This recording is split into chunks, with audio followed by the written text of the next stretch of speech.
যে ফ্রিল্যান্সিং এ আমরা বলি যে রাত জাগা লাগে।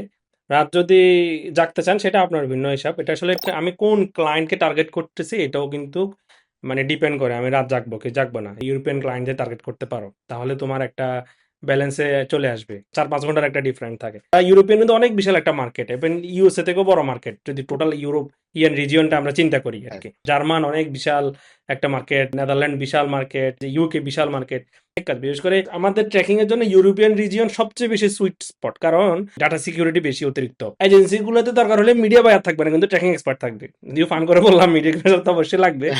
কিন্তু ট্র্যাকিং হ্যাঁ। এক্সপার্ট ছাড়া কোনো এজেন্সি রান হতেই পারবে না ওইটা মাস্ট তাদের কারণ ওদের ডাটা সিকিউরিটি সবকিছু মেনটেন করে জিডিপিআর মেনটেন করে ডাটা সাইন করা এটা ওদের ম্যান্ডেটরি একজন ক্লায়েন্ট আসলে ওদের কাছে প্রথমে বলবে যে আমার ওয়েবসাইট যাতে জিডিপিআর কমপ্লায়েন্ট হয় কারণ আমি মান্থলি ইয়ার শেষে $20 মিলিয়ন আমি ফাইন দিতে পারবো না তো ওরা অনেক বেশি কনসার্ন থাকে মামলার ভয়ে তো এই জন্য আসলে এই জিনিসগুলো হ্যাঁ। জানা অনেক বেশি ইম্পর্টেন্ট কমপ্লায়েন্ট হইতে যেখানে আমরা আমাদের কোর্সে শিখাই কিভাবে কমপ্লায়েন্ট হইতে আমরা সব একটা মডিউলে রাখি আমরা কুকি কনসেন্ট V2 এটার উপর প্রায় 2টা ক্লাস আছে আমাদের একটা থিওরিটিক্যাল পার্টের উপর একটা প্র্যাকটিক্যাল পার্ট একবারে আমরা কনসেন্ট মোড থেকে শুরু করে কনসেন্ট মডেল থেকে শুরু করে কিভাবে জিনিসগুলো আসলে অ্যাডের পারফরমেন্স করে বিস্তারিত আলোচনা আছে